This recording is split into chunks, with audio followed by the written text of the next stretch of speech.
Olá, boa tarde a todos. Sejam muito bem-vindos a esta atividade que é organizada pelo curso de Farmacovigilância para Profissionais de Saúde, que está na sua 20ª edição, na edição portuguesa. Este curso é organizado pelo Centro de Estudos sobre a Segurança dos Medicamentos da Universidade de Valladolid, em Espanha, em convênio com a UNAV, que é a Associação para a Formação Profissional e Investigação da Universidade de Aveiro. Associação para a Formação Profissional e Investigação. Este curso tem como tutores especialistas em farmacovigilância, com muitos anos de experiência, que estão em contacto permanente com os formandos, através de fóruns, através do próprio e-mail. Queria dar-vos esse conhecimento, e é um curso que em Portugal está acreditado pela Ordem dos Farmacêuticos com 5 créditos profissionais. Aqui neste webinar também está a Esther, que é a gestora também da plataforma e tutora do curso, que pode responder a questões que tenham sobre o curso no final do webinar. Correto, Esther? Pronto. E queria pedir-vos também que perguntas que eventualmente tenham, que deixem para o fim, porque eu não vou conseguir ver o chat, nem vou conseguir ver as vossas mão no ar. Portanto, no final do webinar responderei às perguntas que entenderem, e também penso que se houver perguntas sobre o próprio curso, a Esther pode ajudar no fim também da palestra. Avisar-vos também que isto está a ser gravado, não aparece a vossa imagem, porque como viram está bloqueado o aparecimento do vídeo.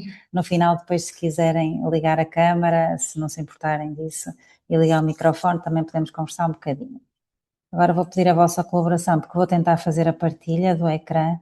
E queria perguntar-vos se estão a ver corretamente. Ora, agora sim. Como é que Perfeito. está? Sim, pronto. Eu a partir de agora já não vejo ninguém, portanto, se tiverem dúvidas, qualquer coisa, ponham no chat e depois no fim conversamos. Se houver alguma dúvida mais técnica, vou pedir à Esther para ajudar, porque eu vou deixar de ver. Pronto.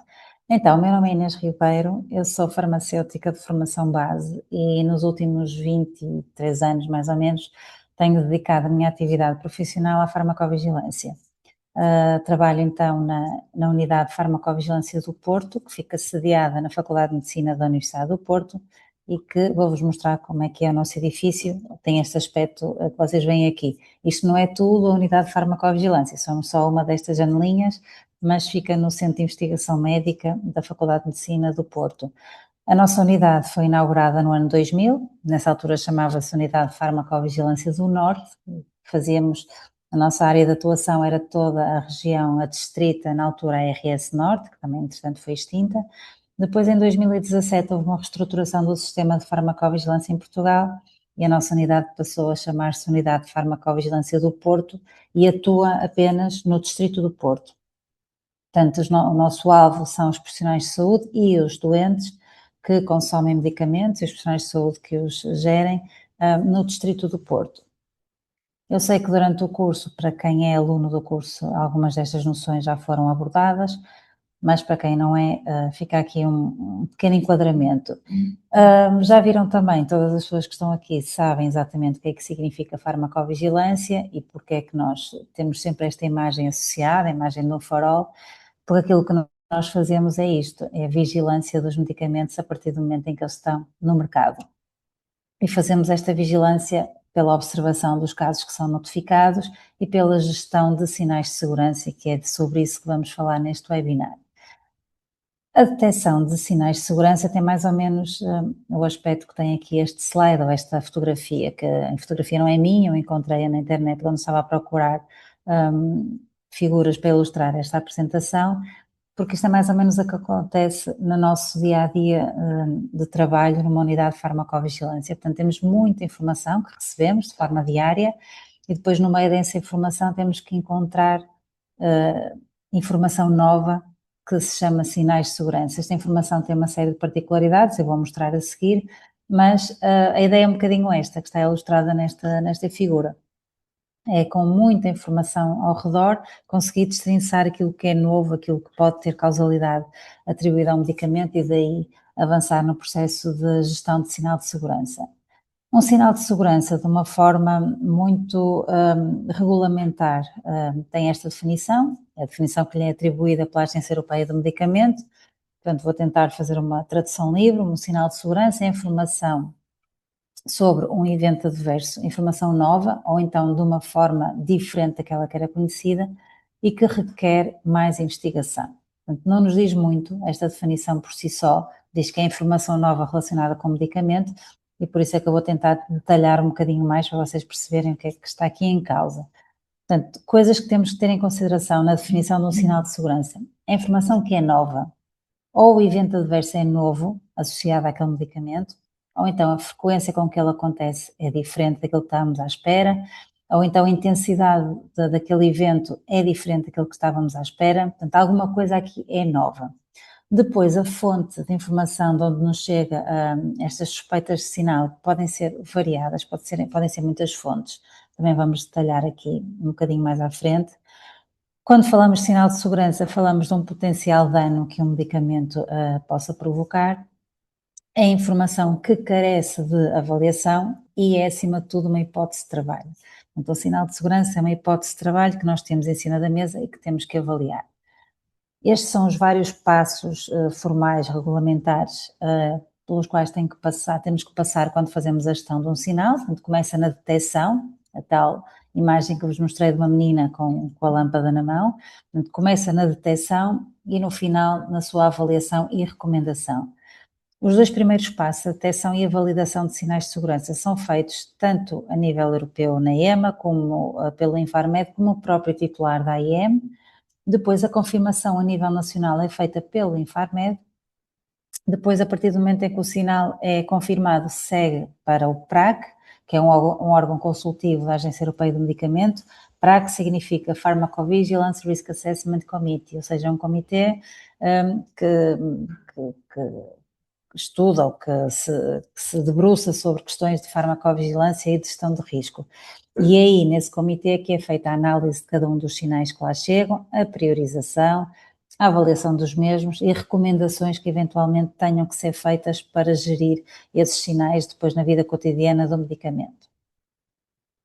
Vamos começar então pela detecção, pela parte inicial, que é, estamos todos a trabalhar na farmacovigilância e como é que nós detectamos que alguma coisa de novo pode estar a aparecer. No contexto de sistemas de farmacovigilância como o nosso português e como os sistemas europeus, que são baseados principalmente em notificação espontânea, existem duas metodologias de detecção de sinais, que é uma metodologia qualitativa e uma metodologia quantitativa, tudo com base nas notificações de suspeitas de reação adversas a medicamentos. Normalmente são necessárias várias notificações para ser gerado um sinal, dependendo da gravidade do evento e da qualidade da informação, sendo que já aconteceu também os sinais serem detectados apenas com a entrada de uma notificação, mas normalmente são precisas várias notificações para haver uma detecção de sinal de segurança.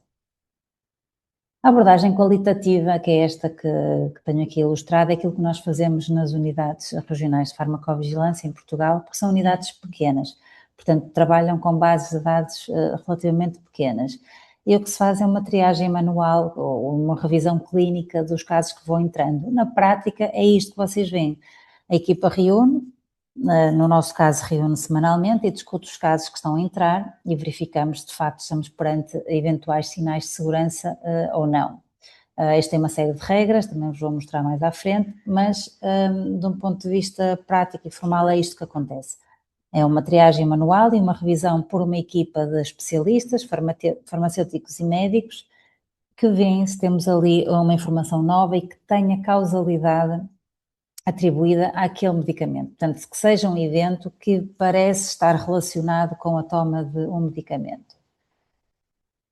Estas são as fontes de informação, de potenciais sinais de segurança. No nosso caso, no sistema de notificação espontânea, obviamente, a fonte mais frequente são as próprias notificações, portanto, é daí que vem a informação que nos parece que pode ou não ser um potencial sinal de segurança, mas nós podemos obter este tipo de sinais de outras vias, por exemplo, instituições de saúde, um hospital que telefona para nós a dizer-nos que está-lhe a parecer que há mais casos de uma determinada reação adversa do que aquilo que estavam à espera, mesmo sem ter notificado esses casos, as pessoas podem fazer este tipo de telefonemas e isso passa a ser para nós uma potencial fonte de um sinal de segurança.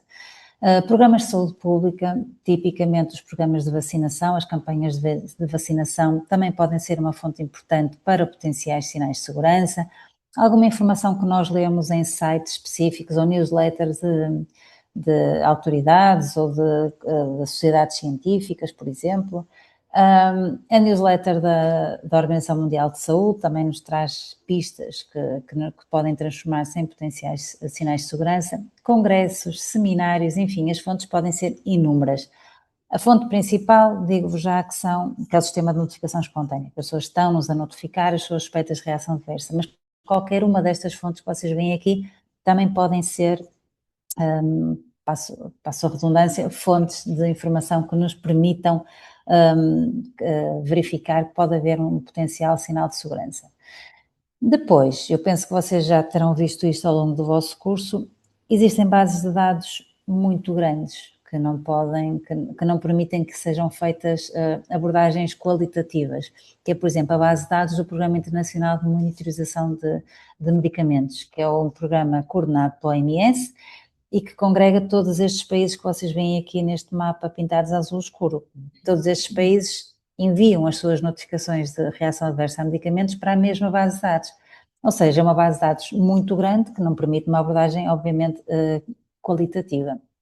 Nestes casos, então, adota-se uma abordagem quantitativa. Portanto, eu trouxe aqui só para vocês verem, a última vez que eu fui verificar esta base de dados, estávamos com 42 milhões de casos de notificações de reações adversas a medicamentos. Então, obviamente, nós não nos podemos sentar a uma mesa e discutir os 42 milhões de casos. Não é possível, não é viável.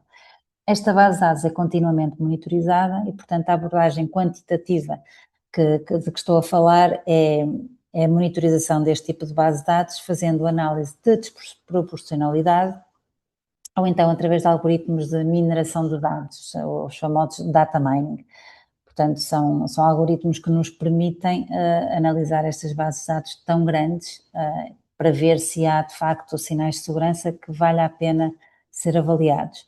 Depois das máquinas, digamos assim, dos cálculos nos darem estas hipóteses de trabalho, é sempre necessário fazer uma revisão clínica dos casos. Não basta que o algoritmo nos diga, olha, parece que há aqui um sinal de segurança. Depois é sempre necessário fazer uma revisão clínica por humanos, por equipas de especialistas em farmacovigilância, para verificar se efetivamente estamos perante um potencial sinal de segurança ou não. O que é isto da desproporcionalidade? Isto tem a ver quando o número observado de notificações de reações adversas ao medicamento é superior ao número que seria esperado a partir de dados de referência. E no nosso caso, os dados de referência são a própria base de dados que estamos a estudar. Eu peço desculpa desta pausa, mas ouvi aqui uma campainha, não sei se é para mim. Se for para mim, Esther, avisa-me, por favor. Sim, não te preocupes. Ok, obrigada. Portanto, como vos estava a dizer, para descobrir se há desproporcionalidade ou não, usamos a própria base de dados, neste caso a base de dados da OMS, de notificações espontâneas, para calcular o número que seria esperado se a reação adversa estivesse a acontecer, associada àquele medicamento, devido ao acaso. E depois vamos observar nessa base de dados quantas reações adversas temos notificadas para aquele medicamento em concreto.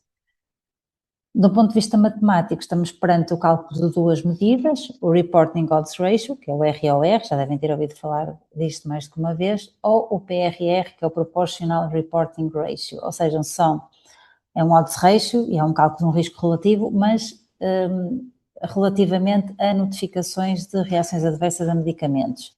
Estas são as medidas que são preconizadas pela Agência Europeia do Medicamento. Eu tenho aqui o cálculo de uma e de outra medida, basicamente é fazer uma tabela de 2x2, em que na primeira coluna tem casos com a reação adversa de interesse, na segunda coluna tem casos sem a reação adversa de interesse, na primeira linha tem o medicamento suspeito e na segunda linha notificações de outros medicamentos que não medicamento suspeito. E depois tem aqui a forma como se devem calcular estas duas medidas, que nos dão então hipóteses de segurança. Quando estamos a falar de um ponto de vista europeu, a nível da base de dados da Agência Europeia do Medicamento, que se chama EudraVigilance, é considerado um sinal de segurança quando são atendidas estas três condições que estão aqui. Portanto, quando o Reporting Odds Ratio é superior a 1, e simultaneamente eu tenho mais de 3 notificações de reações adversas associadas a medicamentos que estão sob monitorização adicional, e aqui são parênteses para vos dizer que medicamentos sob monitorização adicional são aqueles que têm aquele triângulo preto invertido, que aparece no RCM, no folheto informativo ou até no Infomed, ou então não 3, mas 5 notificações ou mais de reações adversas associadas a outros medicamentos, que não medicamentos sob monitorização adicional. E como terceira condição, a RAM pertencer à lista de IME, que são chamados Imported Medical Events. É uma lista que é gerida, que é mantida pela Agência Europeia do Medicamento, de eventos adversos que são sempre considerados graves, mesmo que o notificador, quando notifica, não lhe pareça que é uma reação grave. Para além destas 3 condições, nós temos sempre aquilo que nós chamamos uma rede de segurança, que é uma lista de eventos, que são os Designated Medical Events, que são entidades clínicas que estão maioritariamente relacionadas ou são normalmente provocadas por medicamentos. E, portanto, os DME, que também é uma lista que é gerida pela Agência Europeia de Medicamento, servem-nos como rede de segurança, ou seja, se nos falhar aquelas 3 condições que vimos no slide anterior, imaginem que nos falha por alguma razão, que estamos distraídos, nós já sabemos que se o termo pertencer a esta lista, ao DME, nós temos que verificar se trata de um eventual sinal de segurança ou não. Na prática, o que significa, se for um termo DME, que é um Designated Medical Event, nós temos que ver se ele está já descrito ou não no RCM, e se não estiver descrito, já temos material suficiente para suspeitar de um potencial sinal de segurança. Tanto esta lista da EME como a lista dos IME, vocês encontram no site da EMA, podem consultá-la de forma livre. Ainda sobre desproporcionalidade, quando estamos a olhar para a base de dados da OMS, em vez de estar a olhar para a base de dados da EMA, a medida que se utiliza nesta base de dados da OMS não é o ROR, é o Information Component. Ela é interpretada de uma forma muito parecida do ROR, mas é uma medida que tem uma componente logarítmica, é um cálculo bayesiano, matemático, mas é na mesma medida de desproporcionalidade entre a notificação observada e a esperada para um par medicamento de reação adversa. Vocês têm aqui a expressão matemática, se tiverem interesse em detalhar um bocadinho mais como é que isto se faz, de um ponto de vista de interpretação. Lembram-se que o ROR dizia-nos que era um sinal de segurança se fosse superior a 1. No caso do IC, do Information Component, tenho aqui no slide seguinte, sempre que o IC é superior a 0, portanto, sempre que é um valor positivo, então estamos perante um eventual sinal de segurança. Eu até tenho aqui, eu pus aqui um exemplo, fui buscar à base de dados OMS, por exemplo, reação de medicamento suspeito, coloquei a gozerelina e como reação coloquei dor no local de injeção. E como vocês veem aqui o Information Component é de 4.7, está aqui a vermelho, o que significa que existe aqui uma suspeita. O valor observado seja cerca de 5 vezes superior àquele que seria esperado se isto acontecesse ao acaso. Portanto, isto dá-nos aqui uma suspeita de um potencial sinal de segurança. Até o que faz a base de dados OMS é que pinta este valor a vermelho, sempre que ele é superior a 0, para chamar a atenção que podemos estar aqui perante um potencial e, portanto, convém fazer uma revisão dos casos, uma revisão clínica dos casos. Quando se encontra uma notificação desproporcional, então esta combinação, reação adversa a medicamento, é submetida à avaliação de revisores especializados, tal como acontecia na abordagem qualitativa, como se recordam. Depois é tudo visto, tudo revisto por uma equipa de especialistas, normalmente farmacêuticos e médicos. Em termos de rapidez, é rápido detectar um sinal, é lento? Depende. Depende do número de pessoas que estão a utilizar o medicamento, depende da frequência com que a reação adversa está a acontecer, depende de uma coisa muito importante que é da taxa de notificação. Até pode estar a acontecer aquela reação adversa associada àquele medicamento, mas se ninguém a notificar, nós não vamos ter acesso a essa informação e, portanto, não vamos conseguir detectar um sinal de segurança.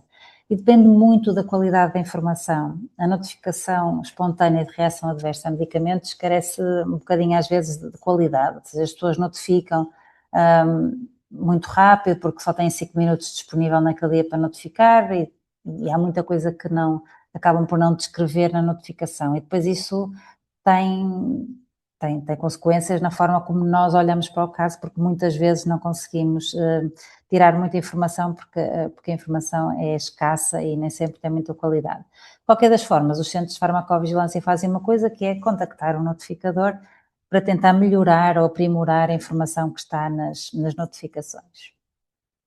Avançando um bocadinho nestas etapas da gestão de sinal, portanto, depois do processo de detecção, nós vamos entrar no processo de validação e confirmação, que é feita no Infarmed.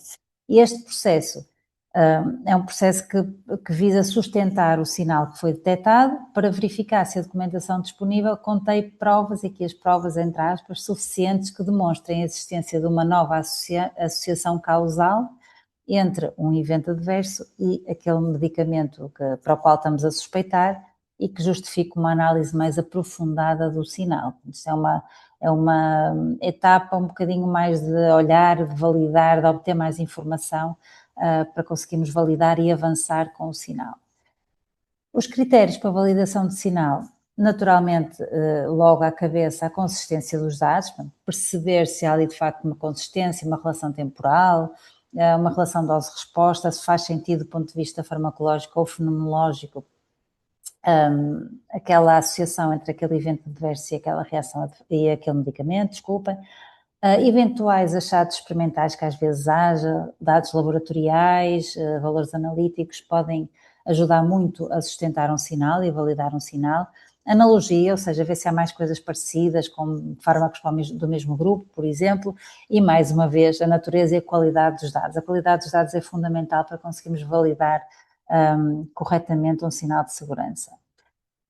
Há sempre esta questão de fazer o reforço do sinal, ou seja, ir à procura de mais informação. Aquela informação já nos dá uma hipótese de trabalho, já nos parece que há aqui trabalho para podermos avançar, mas é sempre pedido um reforço de sinal e vamos procurar informação onde? À literatura médica, ver, por exemplo, se há case reports publicados parecidos com o nosso, ou revisões sistemáticas, ou estudos até observacionais que nos permitem sustentar a nossa suspeita de sinal. Vamos procurar noutras bases de dados internacionais se há coisas parecidas com aquele caso que nós estamos aqui a trabalhar. Procurar nos registros dos titulares da indústria farmacêutica se eles estiverem disponíveis. Dizer-vos também que o facto de não conseguirmos reforçar o nosso sinal com mais informação não significa que o sinal é falso. Pode na mesma ser verdadeiro, nós sermos os detentores, digamos assim, da única informação que existe no momento para aquela suspeita de sinal de segurança. Para validar o sinal de segurança, podemos pedir detalhes ao notificador, já vos tinha falado disso, não é? Podemos telefonar ao notificador para saber mais coisas sobre o caso, história clínica daquele doente, que outros medicamentos é que ele está a tomar. Se porventura aquele notificador, que é um profissional de saúde, até já viu mais casos parecidos com aquele e que nunca notificou. Portanto, há muita coisa que podemos obter se falarmos com o notificador. Podemos também pedir opinião a especialistas daquela área médica, por exemplo, para perceber se realmente aquilo faz sentido, se há mais casos parecidos. E depois é sempre necessário, é sempre obrigatório proceder à avaliação de causalidade. A avaliação de causalidade é a avaliação da probabilidade de ter sido um medicamento a provocar um determinado evento adverso. Portanto, isto tem sempre que ser feito no processo de validação de sinais de segurança.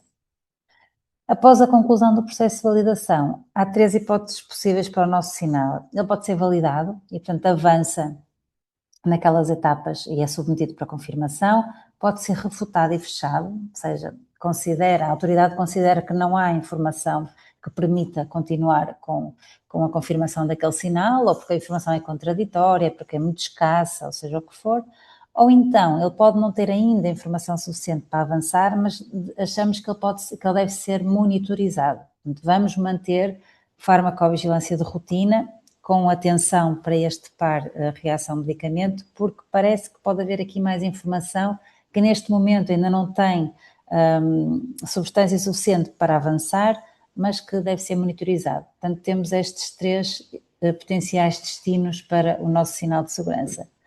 Quando as coisas correm como desejamos, ele é confirmado e, portanto, avança para a etapa de análise e priorização. Estas últimas 3 etapas são feitas já no PRAC, portanto, na Agência Europeia do Medicamento. E como é que se deve priorizar um sinal de segurança? O mais importante é avaliar o impacto que isto tem nos doentes. Ou seja, nós temos aqui 6 tipos de critérios para priorizar os sinais de segurança. O primeiro deles, casos com desfecho fatal ou que sejam risco de vida ou outro tipo de gravidade, por exemplo, hospitalização, incapacidade significativa, são casos que devem sempre ser priorizados, porque estamos perante uma reação adversa que tem um impacto importante nos doentes que venham a tomar aquele medicamento. O segundo critério que vem aqui são relatos semelhantes recebidos com frequência aumentada. Portanto, isto chega ao PRAC e, de facto, há vários relatos noutros países parecidos com aquele, parecidos com o nosso e, portanto, isto carece de uma priorização séria e, portanto, se calhar é importante avançar com este sinal. Só aqui um parênteses, porque é que é preciso priorizar? Porque chegam ao PRAC muitos sinais, muitos mesmo, e portanto não dá para dar a mesma prioridade a todos, portanto temos que começar por aqueles que nos parecem mais importantes. Como terceiro critério aqui de priorização, vemos notificações de eventos ocorridos em populações vulneráveis, isto é muito importante. Quando estamos a falar deste tipo de população, crianças, grávidas, idosos, temos sempre a obrigação quase ética de priorizar estes eventos. Para já, porque são populações vulneráveis e porque depois são populações que não estão normalmente espelhadas nos ensaios clínicos, exatamente por serem vulneráveis. Portanto, quando começamos a ver que um determinado evento adverso está a acontecer sobretudo em crianças, estes sinais são sempre priorizados. Depois temos aqui como quarto critério relatos de condições clínicas que normalmente são causadas por medicamentos, que são os tais DME, não sei se recordam, os Designated Medical Events, que temos como exemplos reações cutâneas graves, como o síndrome de Stevens-Johnson, a necrólise epidérmica tóxica, a rabdomiólise, algumas discrasias sanguíneas, portanto, isto são manifestações muito relacionadas com medicamentos, portanto, provavelmente é mesmo o medicamento que está a provocar e, portanto, vamos priorizar estes sinais. Como quinto critério, temos reações inesperadas ou com características e gravidade inesperadas daquilo que já é conhecido. Obviamente, se estamos perante uma coisa nova, nós devemos priorizá-la. E como sexto critério, temos problemas discutidos na comunicação social e suscetíveis de influenciar a opinião pública. Aqui queria pedir um bocadinho a vossa reflexão, falaremos no fim, agora não, porque na verdade o que acontece muitas vezes é que este sexto critério acaba por subir ao primeiro critério, porque a farmacovigilância é uma atividade muito permeável à pressão mediática. O que é que isto significa? Basta aparecer uma reportagem qualquer sobre um medicamento, sobre uma reação adversa na televisão, no jornal, que isto tem logo impacto na nossa atividade. As pessoas começam a questionar-nos, começam a notificar mais, telefonam para pedir informação e, portanto, problemas que são muito mediatizados, que estão sob a atenção mediática, obviamente eles têm que ser priorizados, porque temos também a obrigação de descansar a população. Toda a gente se recorda do que aconteceu durante a vacinação, a campanha de vacinação contra a Covid-19, toda a gente estava muito preocupada, portanto, as autoridades todas de farmacovigilância tinham sempre esta prioridade, esta priorização invertida, ou seja, o 6, que eram problemas discutidos na comunicação social, acabavam por ser muito, este sexto critério acabava por ser quase o primeiro, porque nós tínhamos a obrigação de descansar as pessoas e todas as pessoas estavam muito informadas e viam televisão e liam os jornais e, portanto, era preciso priorizar os casos relacionados com as vacinas, porque obviamente era preciso tranquilizar a opinião pública, dizendo que estávamos a trabalhar e que sabemos que o benefício continuava a ser superior ao risco, etc. Embora esta priorização ocorra oficialmente no PRAC, portanto, formalmente é o PRAC que faz esta priorização, a verdade é que na prática, como imaginam, isto abrange todas as fases da gestão de sinal. Mesmo numa unidade regional, obviamente nós vamos priorizar aquilo que nos parece que é mais importante em relação ao impacto nos doentes. Quase sempre conseguimos seguir esta ordem que vos li, do 1 ao 6, mas claro, quando é uma coisa muito mediática, salta e obviamente temos que ter a atenção de tratar esses casos com a rapidez necessária. Assim que for detectado um sinal, pode, por exemplo, exigir medidas imediatas, como a suspensão de um lote. Eu vou dar-vos um exemplo mais para a frente nesta apresentação. Isto é relativamente simples, quando nos parece que há um sinal de segurança que está só associado a um lote de um determinado medicamento, ele é suspenso para evitar, obviamente, impacto mais sério nos doentes. Por fim, nestas várias etapas, chegamos então à etapa, partindo do princípio que o nosso sinal foi validado, confirmado e priorizado, nós chegamos então à fase da avaliação e das recomendações que saiam dessa avaliação. Eu queria dar-vos também este recurso, que está na página da Agência Europeia do Medicamento. Todos os meses, a EMA publica um resumo dos sinais de segurança que foram discutidos na última reunião do PRAC, portanto, no mês anterior, e que inclui a recomendação que foi dada para cada um desses sinais de segurança. O PRAC, como vos disse, é um comitê que tem elementos de todos os países da União Europeia e que reúne uma vez por mês. Reúne durante uma semana, não é a semana toda, é de segunda à quinta, uma vez por mês. E, portanto, no mês seguinte, a EMA publica todas as recomendações que foram então discutidas na reunião anterior. Isto é tudo livre, vocês podem ver no site da EMA, está tudo, tem nas várias línguas, mas eu penso que esta questão das recomendações está só em inglês, mas tem muitos recursos que podem ver aqui neste site. E que recomendações são essas? Pode ser um de 7 tipos de recomendação. Pode ser a primeira, que é não fazer nada, manter a farmacovigilância de rotina, ok? Nós verificamos que este pode ser um potencial sinal, mas precisamos de mais informação, não é suficiente para dar nenhuma recomendação e, portanto, mantemos farmacovigilância de rotina. Uma segunda recomendação pode ser solicitar informação adicional ao titular da AIM, portanto, à indústria farmacêutica, quando parece que não há informação suficiente para avançar com uma recomendação, então temos que solicitar mais informação. Pode ser necessário informar os profissionais de saúde que foi detectado aquele sinal de segurança, ou por meio de uma circular informativa, ou por meio de uma comunicação dirigida a um profissional de saúde.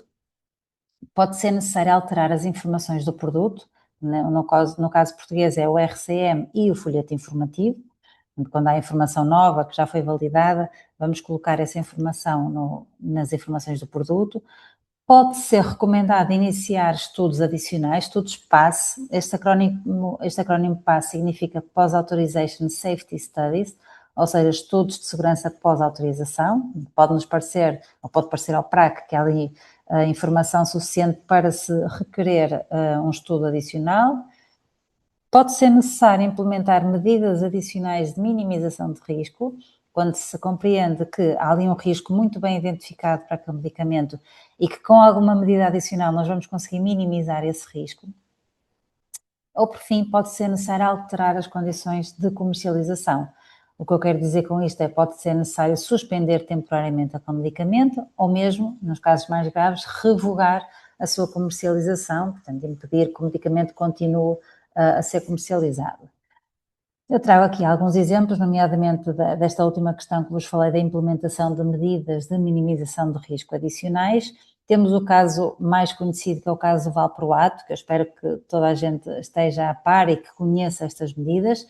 Portanto, foi recomendado implementar medidas adicionais, nomeadamente no que diz respeito a um programa de prevenção da gravidez, porque se sabe, tem-se este conhecimento já bem estabelecido que o valproato é teratogénico, nomeadamente a nível do neurodesenvolvimento, e, portanto, em todo o circuito de medicamento tem que esta informação ser muito bem divulgada, tanto o prescritor como o farmacêutico que dispensa o medicamento, como a doente, tem que saber que há um risco acrescido de alterações de neurodesenvolvimento se o medicamento for tomado durante a gravidez.